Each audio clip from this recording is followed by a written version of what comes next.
Hi, I'm Robert Tolby, and today I'm talking about micro-influencers, people with small followings who strive to make a significant portion of their income on social media. I know many of you saw the title and thumbnail and think I'm going to slander the profession, but I'm not.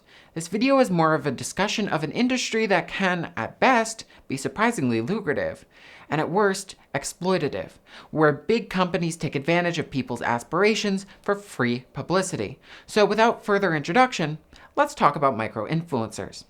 Now, I'm not an expert at social media marketing, so take my words with a grain of salt, but logically, the micro-influencer's natural counterpart would be the macro-influencer.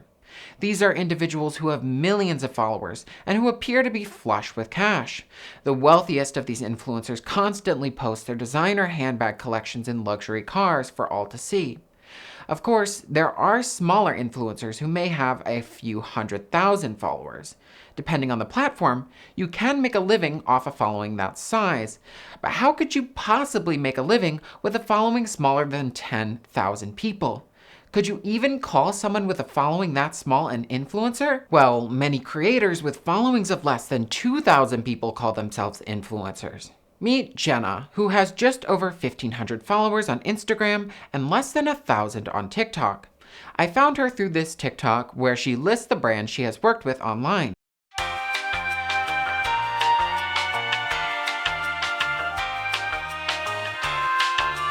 Mostly smaller clothing companies. Jenna fits the profile of your average micro-influencer in that she is a younger woman who posts travel, fashion, and lifestyle content. Though her following pales in comparison to a following like Kylie Jenner's, for example, she seems to be doing quite well.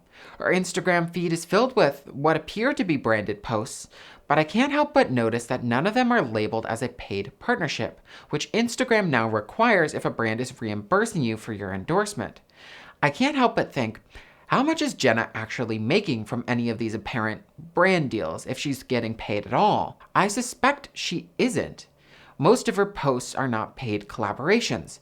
They're made simply out of hopes that they will foster a partnership with a brand. Many micro-influencers do this despite not getting paid, and companies are not complaining.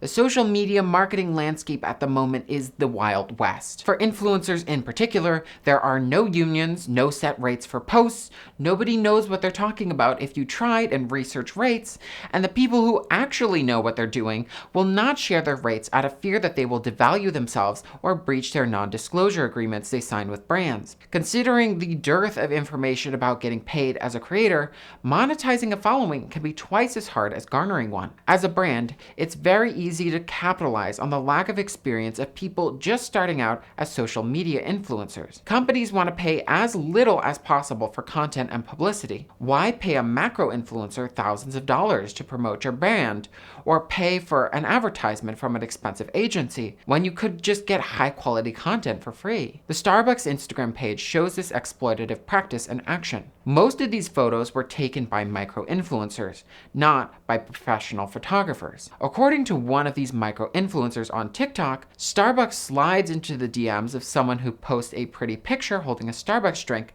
and asks for permission to repost it on their official page. They tag the person in the picture, but as far as I know, the micro-influencer whose content is being used by a major brand is not being paid at all. Though Starbucks does tag them, which may be exciting to an influencer just starting out, getting tagged, even by a large brand, is not payment enough. The exposure you get from a tag is negligible, as very few people will glance at the source of an image in the caption. So what's happening in situations like this? Brands look for user-generated content from micro-influencers and see if they can nab a photo or two for free. But why don't these micro-influencers simply ask for money from Starbucks for their hard work taking a beautiful image? You see, for every one person who is experienced enough to ask for money, there are 10 that will jump on this opportunity and give away their content for free. This situation is super favorable for brands, but terrible for creators, as the number of inexperienced people making free content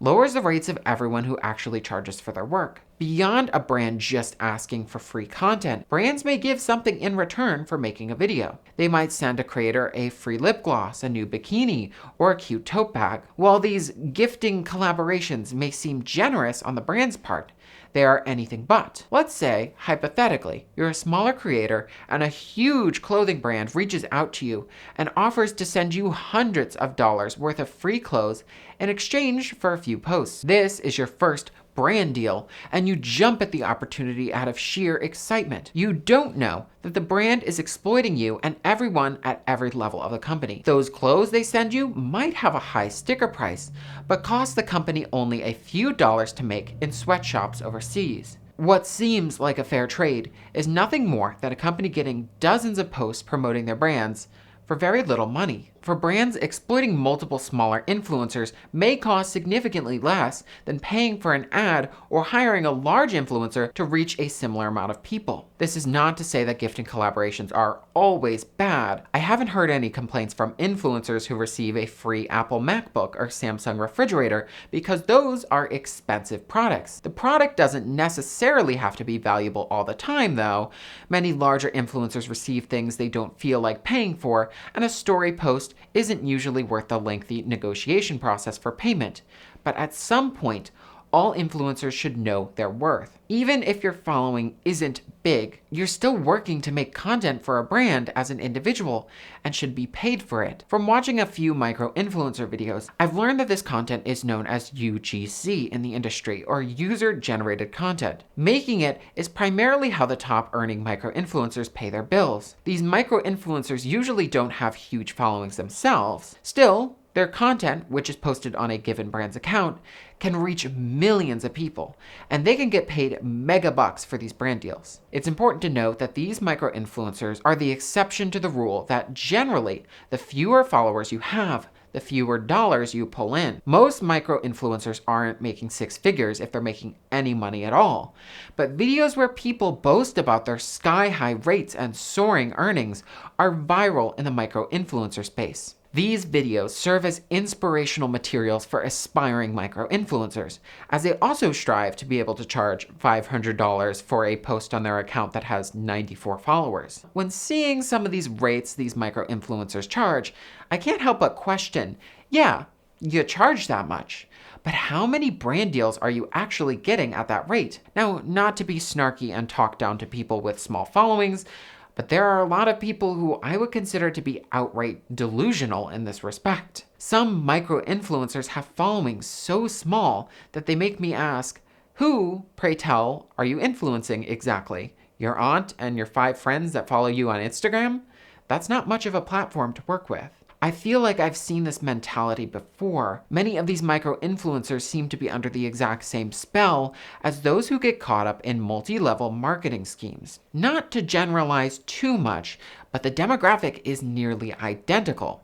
Women who get sold the idea of being a girl boss. MLM folks constantly feel like they're cosplaying as a successful CEO of a Fortune 500 company. They're always on conference calls and business trips and pretend to live this lifestyle that is very out of touch with the reality that they're just peddling supplements out of their spare bedroom. In the same way, many micro-influencers are just regular people with only a handful of followers who pretend they're practically Addison Rae herself. They plan out photo shoots, schedule posts, and write business emails to brands that will never respond to them.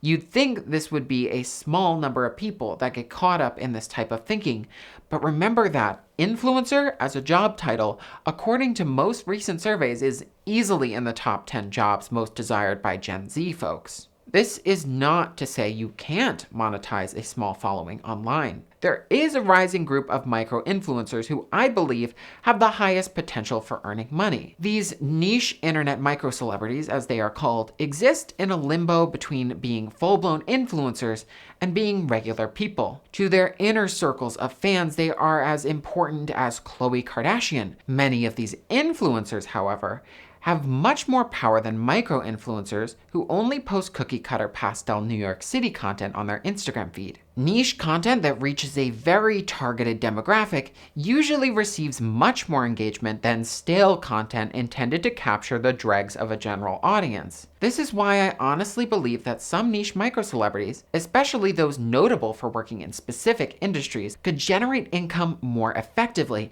than others with a similar size following. If anything, this is where most real success comes from in the micro-influencer world. But still, most of these niche internet micro-celebrities are not making much money at all. While some of these micro-celebrities can leverage the parasocial relationship with their fans to sell specific products in their industry, most niche internet micro-celebrities don't have that option.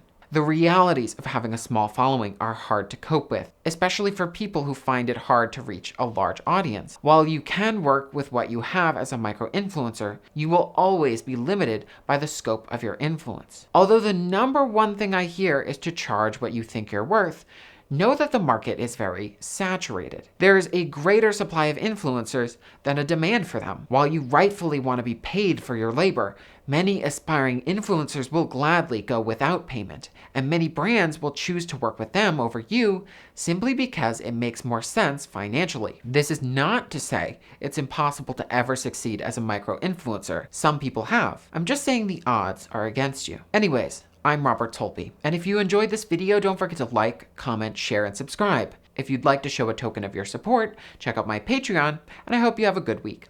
Bye-bye!